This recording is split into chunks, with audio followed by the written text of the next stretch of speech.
Welcome to the HCI family of podcasts. We're your source for personal, professional, and organizational growth and development.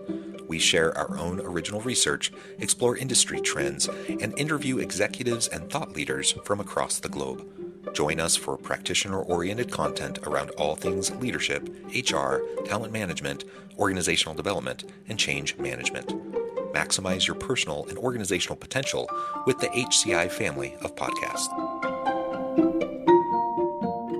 Hasan Merali, welcome to the conversation today. Thank you very much. It's nice to be here. It is great to be with you. You're joining us from the Toronto area. I'm south of Salt Lake City in Utah.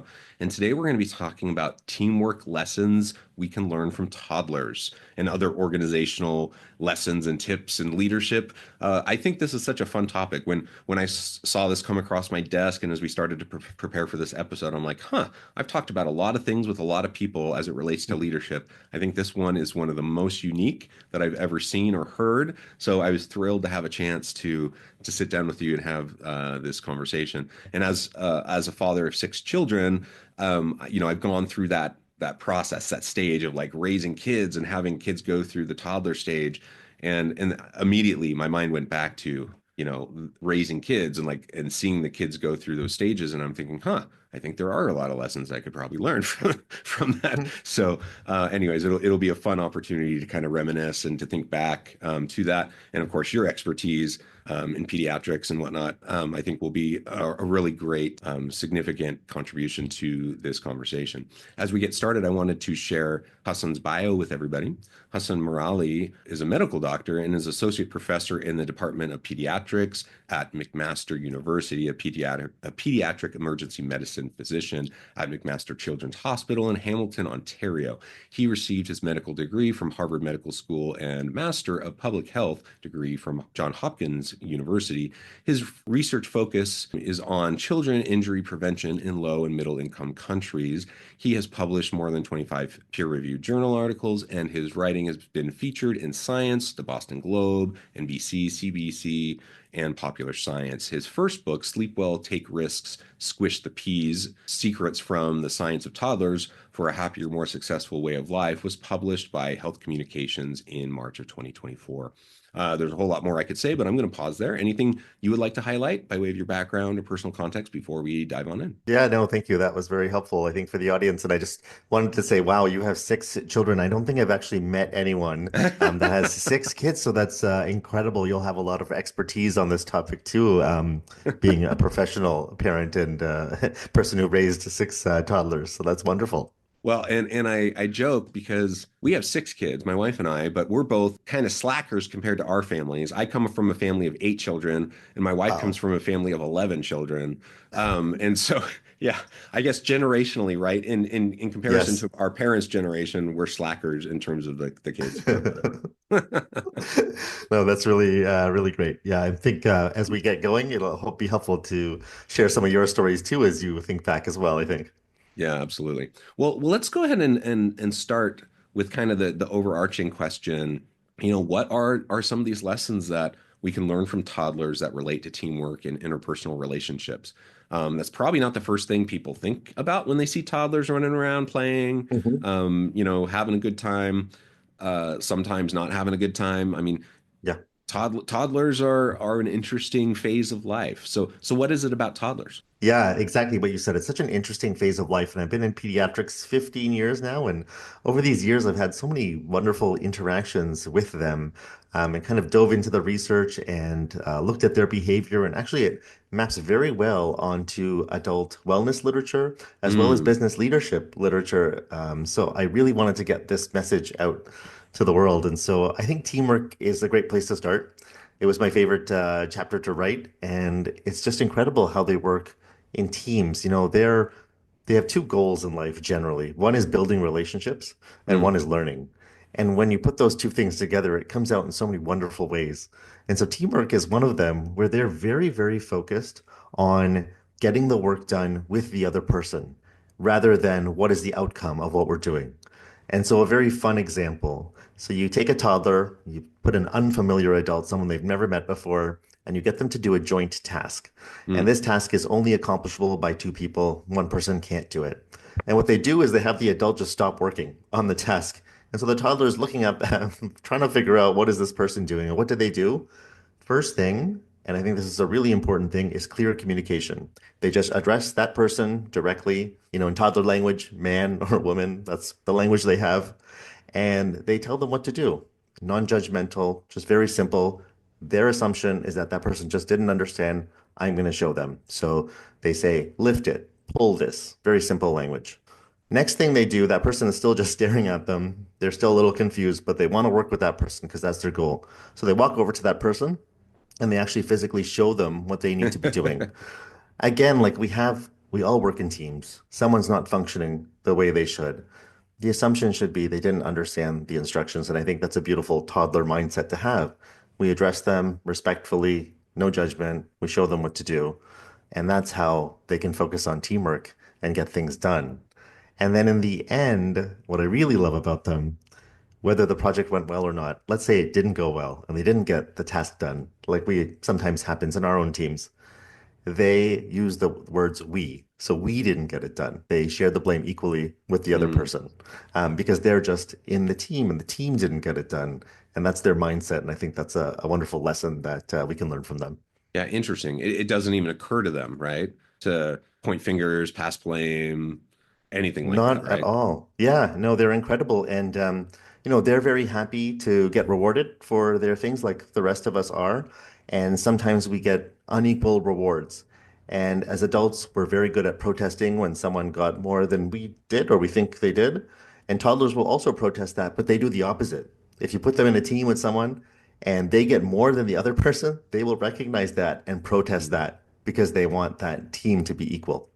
So let me ask a question, and this is kind of the opposite of like let's learn from toddlers. Like, at what point do we unlearn that? So like this seems to be kind of innate in us, right? Hmm. From the Hmm. time we're just small, we have these things that are innate in us, like this cooperative component that seems to be like from a evolutionary, psychological, biological kind of thing, right?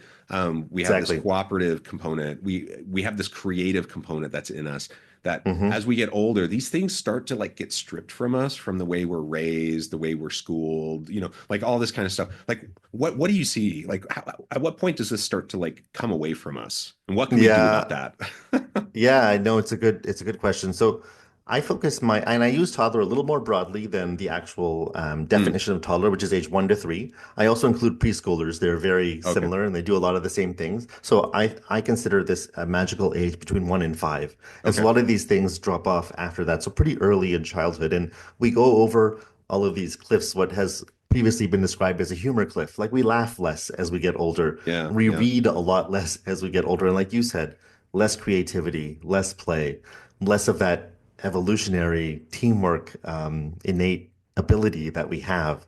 And so, yeah, they go away slowly.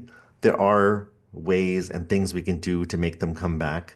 And one of the things is because our brains keep changing and we're always learning, is we can. And I like to talk about tapping into our inner child. And Mhm. that inner child, it's interesting because we actually did all those things, 30, 40, 50, 60 years ago. And so we can get those back. We just need to think about them and be more intentional about them, like we do with any other things. And they just need to be part of our new habits that we're going to be learning or relearning in this case. Yeah, yeah. Well, very good. And I sometimes think about that with myself. Like, how can I get that back? How can I be more childlike? And sometimes my Hmm. kids tease me about that. They're like, "Dad, you're like a teenager," or like, "Dad, I'm 46." So they're like, "Dad, why are you acting like that? Why are you, being, silly or whatever?" And I'm like, in some ways I take that as a compliment. Like, because I It I is. kind of I kind of want to be not like this old kind of curmudgeonly person, but it's tricky. It's hard to, on the one hand, not be seen as someone who's just like this complete, I don't know, inappropriate goofball, and on the other hand, like someone who can tap into that innocence, that play, that those sorts of things. Yeah, absolutely. And you're lucky that you have 6 children and you were reminded many times of the things that you could be doing. And it's wonderful. I think one of the ways that we can do that, I'm very lucky that I get to spend time around little kids. But one of the most beautiful examples I've seen is now in retirement homes. Mm, they've kind of commingled them with daycares and preschools. And when you mm, put those two groups of people together, it's incredible. Like mm. these older people who suffer from high rates of loneliness will Yeah. have smiles, play, laughter, dancing, and multiple studies have shown all the benefits of just being around unrelated toddlers in your life any way you can really bring that out in us, if that's possible. Yeah, and certainly, that loneliness piece I've seen. I love the idea of being able to bring out that creative piece, that play piece, even in someone who's, very, aged and maybe hasn't felt that or experienced that in a really long time. I think that's fantastic. Yeah. You started And to yeah. talk about it. Like, what are some other ways that perhaps a daycare or a preschool could be analogous with like an ideal workplace? Yeah, I wanted to mention one thing from the Sure. other Yeah. topic we were talking about. There's just a really great YouTube series for any of your viewers. It is called Old People's Home for Four-Year-Olds. And they're Mm, just clips you can watch from this show that was produced in the UK and then Australia. It's just incredible to really get exactly what we're talking about here of putting older people and younger people together. very cool. But to your question, I think about this a lot because my little one is now in preschool. She was in daycare when I wrote everything, and she just changed in September. But daycare is actually the ideal workplace, and what these kids can do is learn at a faster rate than anyone and grow at a faster rate than anyone, mentally and physically. And Mm, what's interesting about daycare is it's set up in such an incredible way to allow for that.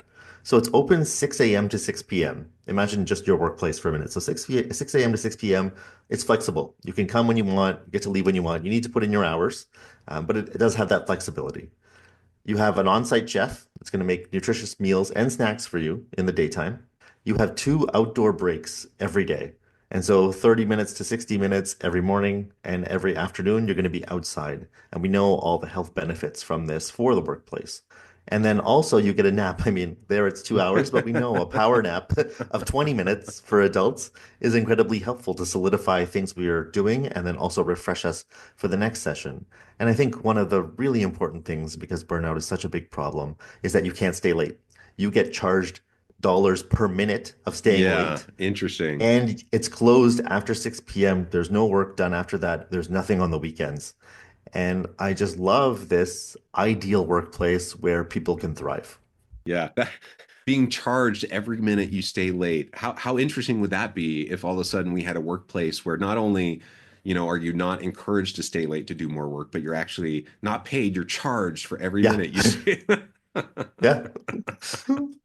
I think we might eventually need to do that because, some people are just, yeah, just there too much or the phones are logging in or something. That's funny.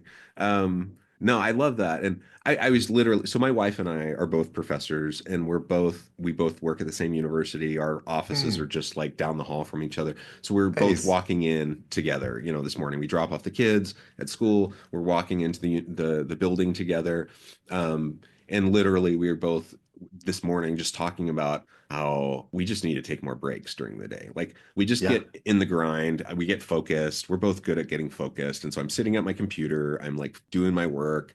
And then I have full intention of like getting up, taking a walk break, Hmm. going and doing whatever, doing it periodically. But then I get focused and I forget. Or I think, oh, I'm going to do this one more thing and then I'll go do my walk break. And then that one thing Yeah. turns into five things, right? Yeah. Or whatever. And actually today it was because I every day I bring a novel with me to work, thinking today's the day I'm gonna like take a 20-minute break and just sit and read my novel. And it never happens. But I bring it every day, just with that in full intention. And then every day I never do, and then I take it home with me. And Yeah. I do it every day. And we are joking about that this morning. I'm like, I brought it again today. I have every intention that I'm going to take a 20-minute break and read my novel. Yeah. And Yeah. maybe today will be the day. I have intentions that I'm going to like walk around and take a walk break. I have intentions of all these things, and then I just don't do it. And so like preschools though, they have these structured built-in times for kids to Mhm. take naps, for kids to go play outside, for all Yeah. these things. I'm like, I 100% know that I need to do that I need to take these breaks, that I would be so much better off physically, mentally, if I did that. and yet I allow myself to get sucked in, and then I don't do it, right? And I'm positive that my work is overall I'm less productive. I'm positive that I would be more Yep. creative and productive if I did those things, and yet I allow myself to get sucked into this every day, right? Yeah, no, you brought up so many important points, and like productivity is that if that's what we want, and it is important, we'll be more productive if we do take those breaks. I'll give you one tip that I use. It works for some people. There's a program, I have no affiliation to them, called Focus Mate, which is a really fantastic program because you can set up either a 30-minute, 60-minute, or 90-minute work session. You Mm, connect with someone online. And it's nice because you have an accountability partner of what you're going to be doing. So it doesn't allow for distraction. If you want to share your screen too for even more accountability, you can, although most people don't. You put yourself on mute, and then at the end of the session, you just give your like each other 1 minute of how the session went. And what I like about this is number one, the accountability and helps me focus on what I need to be doing. But number two, I do 60-minute sessions and it's only scheduled for 50 minutes. So from that time frame to the next hour start, I have those 10 minutes and then that forces me to get up because my next session isn't starting till that point. So just adding more structure like toddlers do and adding more routine can be really helpful. And then the second thing you talked about is reading, and I have a whole chapter on the book about reading and all the benefits of reading. So I'm glad you have those intentions, and I hope you're going to be able to do it more. But that is just an incredible thing for us. Maybe, and I would suggest maybe before bedtime is a really good time to be reading if you're able to, because it gets us off the screens. It solidifies that knowledge even better. And long term, we know that reading is one of these mental stimulation activities that can prevent dementia. And so, a lot of good points for reading. yeah. And I read a lot. I'm a professor. I read a lot, but Great. it's different to like be reading Yes. an academic paper, or Yes. Me like too. doing that kind of stuff, or to just like take a break and like some brain candy reading, right? Of just Hmm. like reading a novel. Yeah. Yeah. No, that's what we need to be doing. I'm in the same boat as you. Yeah. Yeah, absolutely. Well, very good. Okay, so we can look to, toddlers for cooperation. We can look to them for play. We can look to them for trust. We can look to them for, kind of these workplace modeling behaviors of taking breaks, of just like self-care, some of those sorts of things. How about like mentorship, relationships, between teachers and parents, some of those types of things, and how maybe we should be interacting together in the workplace. Yeah, I think mentorship is a really important thing for the workplace. And I model this around toddlers and parents and caregivers, people who are around toddlers. They don't provide the exact mentorship role, but I think there's important lessons on how they interact with young children. And so, number one is that mentors are really important because they can guide us on the right type of project to do. Mm, Oftentimes you're like me with being a professor, you have all these different types of projects, and some of them sound really interesting, some of them don't, some of them maybe you'll have to learn a bunch of new things, some of them are too easy, and it's hard to sort that out. And so, I find I have a few mentors myself, meeting with them, going through the projects, helping me choose the best project is really helpful. And like we do that with our children, we're not going to pick something so easy for them to do next because they've mastered that, and that's not that helpful. And we're not going to pick something so far out of their skill range that they're going to give up after a little while. There needs to be that sweet spot where it's not too easy, there's enough learning, and they have a good chance of success. And I think that that is what a good mentor can help us do. And then the second point, which really I think gets undervalued, is encouragement. When I'm walking around preschool and I am going to pick up my little one, just so many great memories of every classroom just clapping and shouting hooray for any little thing that those little kids were doing. And the teachers were so encouraging for them, and that helped them push them further in their learning and development. And that's what a mentor can do for us is provide a lot of encouragement. And I think that would be wonderful if all of us could get more encouragement, and those of us who are mentors provide more encouragement. And that toddler caregiver relationship provides a lot of that. And I think that's something we can bring to the workplace because we know that that's what can help our mentees work harder, get to that next level. yeah, yeah. I think, we all know that mentorship relationships are important. We need coaching, we need mentorship. Sometimes I think about it as having like my personal board of directors, help me throughout my career. Sometimes it's within a job, within an organization. I need some mentors to help me navigate that specific thing, right? But the arc of my career too, I need help. And like I'm thinking in academia, for example, we're professors, and it's a different thing, than other types of careers. And yeah, you need some mentors to help you through that because it's kind of this own weird, unique thing. But every career is probably that way in its own way, and so mentorship can be really helpful. And children are sponges to bringing in information and in developing relationships with people to help them to learn information. And so I think all of that is, something that we can definitely learn from. Something else that I think children are just really good at, generally speaking, is just risk taking. Like they don't seem to care about failure. Yeah. I mean, they don't even think about failure. They don't Yeah. like I say failure. They don't like that word doesn't even like resonate with them, right? So risk taking, asking questions. We all know the kids, like I can attest to this. Like it's you watch a TV show where the kid incessantly asks you like 1,000 questions a day and the parent goes crazy. That's real. Yep. Like Yeah. they literally do that, and it can drive you crazy. It's cute, but it also drives you crazy. But kids really do like ask a gazillion questions and they take risks. They don't mind failing. They'll literally fall down, like literally, like as they're learning to walk, fall down over and over and over again. And they just get back up and do it again, again, again, again, and again, right? And so, like, what can we learn from them about this risk taking, about this like resilience, and some of those types of things? Yeah, yeah, so much to unpack there. I think I'll start with risk taking because, in my practice in the pediatric ER, I see this over and over again in these little ones. I'm just fixing fractures, Hmm. repairing cuts that they have because, they think they can fly.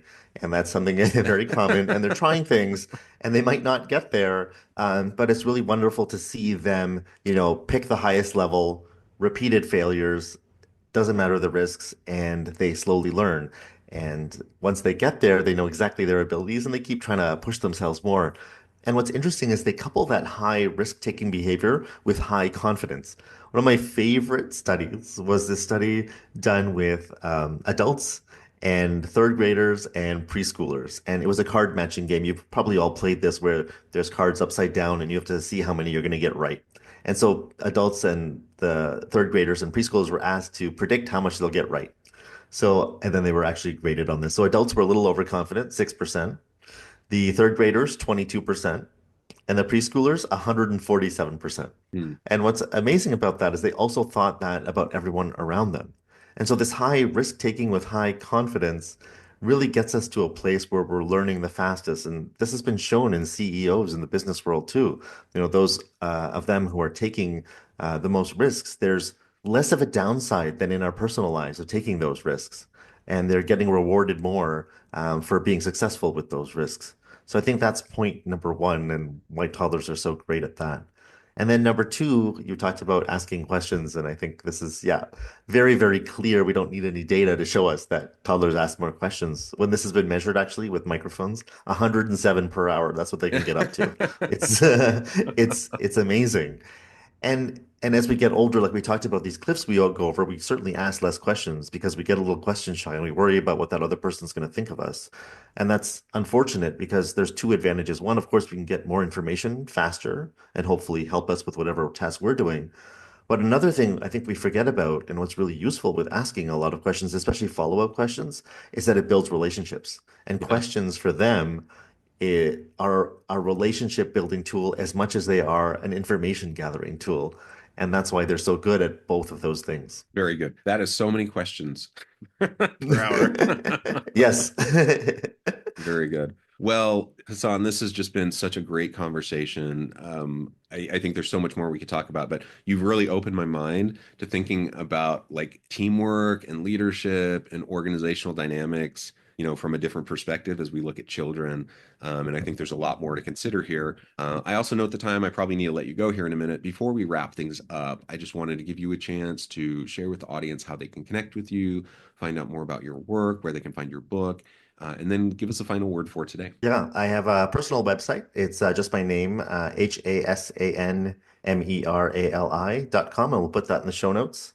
I'm very active on LinkedIn. I post several times a week on all the wonderful lessons we can learn from toddlers, and half of them are, I would say, business lessons. So please connect with me there.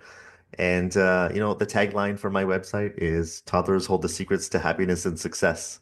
They have some incredible habits that we can learn from, and I hope that's the takeaway from today's episode. Wonderful. Thank you so much. It's been a real pleasure. I encourage the audience to reach out, to get connected, find out more about what Hasan can do for you. Check out the book. And as always, I hope everyone can stay healthy and safe. That you can find meaning and purpose at work each and every day. And I hope you all have a great week.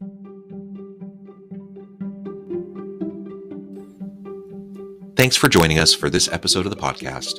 We hope you stay healthy and safe, and please join us again soon.